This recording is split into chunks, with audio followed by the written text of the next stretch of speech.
যখনই বিপদে পড়বেন আল্লাহর একটি নাম পড়বেন, সাথে সাথে গায়েবী ভাবে সাহায্য আসবে। আল্লাহ তাআলার গুণবাচক কিছু নাম রয়েছে, এই গুণবাচক নাম পড়ে যদি আল্লাহর কাছে কিছু চাওয়া হয়, আল্লাহ পাক রব্বুল আলামিন সেগুলো অ্যাকসেপ্ট করে নেন, কবুল করে নেন। বিশেষ করে যখন কঠিন বিপদে পড়ে যাবেন, যখন কোনো কুল কিনারা খুঁজে পাবেন না, এরকম অনেক সময় আমাদের হয়, কঠিন বিপদে পড়ে যাই, কোনো আত্মীয় স্বজন, কোনো পাড়া প্রতিবেশী তখন কোনো কাজে আসে না। আপনি সাগরের মাঝখানে আছেন, বিশাল ঝড় শুরু হয়ে গেছে, তুফান শুরু হয়ে গেছে, এই নদীর মাঝখানে আপনি কোথায় যাবেন, কোনো কুল কিনারা খুঁজে পাচ্ছেন না। এমন সময় কেউ আপনাকে রক্ষা করতে পারবে না, একজন পারবেন, তিনি কে? ওই আল্লাহকে সবসময় ডাকার দরকার আছে না নাই? নবীজি সাল্লাল্লাহু আলাইহি সাল্লামের পালক পুত্র যায়েদ রাদিয়াল্লাহু তাআলা আনহু যখন মক্কাবাসীরা মুসলমানদের উপরে আঘাত করা শুরু করলো, নবীজি সাল্লাল্লাহু আলাইহি সাল্লাম পালক পুত্র যায়েদ রাদিয়াল্লাহু তাআলা আনহুকে বললেন, যায়েদ তুমি তাড়াতাড়ি মদিনায় হিজরত করো। যখন তিনি মদিনায় হিজরত করা শুরু করলেন, প্রতিমধ্যে একজন লোক যার মাথায় ছিল পাগড়ি, সাদা জুব্বা পরিহিত একজন মানুষ তার সামনে হাজির হলো। বলল, যায়েদ কোথায় যাও? বলে, আমি মদিনায় যাচ্ছি, নবীজি আমাকে হিজরত করতে বলেছেন, বলে আমিও তোমার সাথে যাব।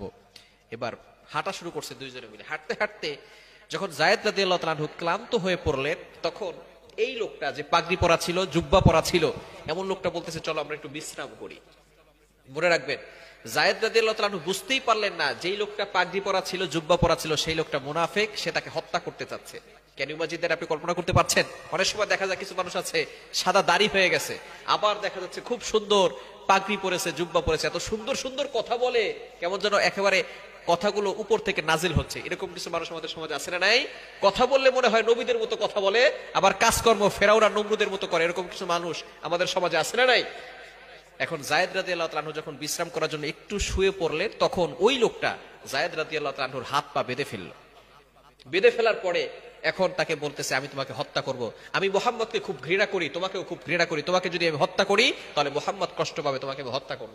এমন সময় যায়েদ রাদিয়াল্লাহু তাআলা আনহু চিন্তা করলেন, আমাকে তো নবীজি একটা বাক্য শিখিয়ে দিয়েছেন, এটা পরে যদি আমি আল্লাহকে ডাকি তাহলে আল্লাহ তাআলা অবশ্যই সাহায্য পাঠাবেন। তিনি সাথে সাথে পড়া শুরু করলেন, আগিসনি ইয়া রহমানু, আগিসনি ইয়া রহমান, আগিসনি ইয়া রহমান। এমন সময় এই দোয়াটি বারবার পড়ার সাথে সাথে, এই আল্লাহ তাআলার গুণবাচক নামটি বারবার পড়ার সাথে সাথে আল্লাহ পাক রব্বুল আলামিন সাথে সাথে সাহায্য পাঠালেন। এমন সময় যখন তাকে হত্যা করা হবে, এমন সময় গায়েবী ভাবে একটা আওয়াজ আসলো, লা তাকতুলু, তাকে হত্যা করো না, তাকে হত্যা করো না। এবার লোকটা সেই গুহা থেকে একটু বের হয়েছে, দেখে কেউ নাই, গায়েবী ভাবে অদৃশ্য ভাবে একটা আওয়াজ এসেছে। এমন সময় সে আবারও আসছে তাকে মারার জন্য, আবার তাকে বলা হয়েছে লা তাকতুলু, তাকে হত্যা করো না। তারপরে সে আবার যখন বের হয়েছে, এমন সময় দেখে সে আর বাহিরে বের হয় না, একটা সাদা পোশাক পরিহিত লোক এসে তরবারি দ্বারা আঘাত করে তার মাথাটাকে দ্বিখণ্ডিত করে দিয়েছে, তার শরীর থেকে মাথাকে আলাদা করে দিয়েছে। এমন সময় যায়েদ রাদিয়াল্লাহু তাআলা আনহুর যে রশিদে বেঁধে দিয়েছিল, সেই রশিটা খুলে গিয়েছে। যায়েদ রাদিয়াল্লাহু তাআলা আনহু বাহিরে বের হয়ে দেখে ওই যে তাকে হত্যা করতে চেয়েছিল সে দ্বিখণ্ডিত হয়ে আছে। তাকে জিজ্ঞেস করা হলো, আপনি কে? তিনি বলতেছেন, আনা জিব্রাইল, আমি হলাম জিব্রাইল। বলেন সুবহানাল্লাহ। যখন তুমি কঠিন বিপদে পড়েছো আর আল্লাহকে বলেছো, আগিসনি ইয়া রহমান, হে রহমান আমাকে সাহায্য করো, এমন সময় আমি সিদরাতুল মুনতাহায় ছিলাম। আল্লাহ পাক রব্বুল আলামিন আমাকে আদেশ করেছেন, জিব্রাইল তাড়াতাড়ি যাও, আমার বান্দা যায়েদ বিপদে পড়ার সাথে সাথে আমি আল্লাহকে স্মরণ করেছে, তুমি জিব্রাইল তাড়াতাড়ি যাও, আমার বান্দাকে এই বিপদ থেকে হেফাজত করো। এজন্য কঠিন বিপদে পড়েছেন, কেউ নাই, এমন সময় আপনি আল্লাহর কাছে দোয়া করবেন, আগিসনি ইয়া রহমান, আগিসনি ইয়া রহমান। দেখবেন অবশ্যই আল্লাহর পক্ষ থেকে সাহায্য আসবে। যে আল্লাহ জিবরাইল সালামের মাধ্যমে যায়েদ রাদিয়াল্লাহু তাআলা আনহুকে কঠিন বিপদ থেকে হেফাজত করেছেন, সেই আল্লাহ এখনো আছে না নাই? সেই আল্লাহর শক্তি এখনো আছে না নাই? এজন্য আপনি যদি পরিপূর্ণভাবে ইয়াকিন রেখে, বিশ্বাস রেখে বিপদের সময় আগিসনি ইয়া রহমান পড়তে পারেন, অবশ্যই ফলাফল পাবেন। আমি নিজে এটা প্রমাণিত, নিজে ফল পেয়েছি।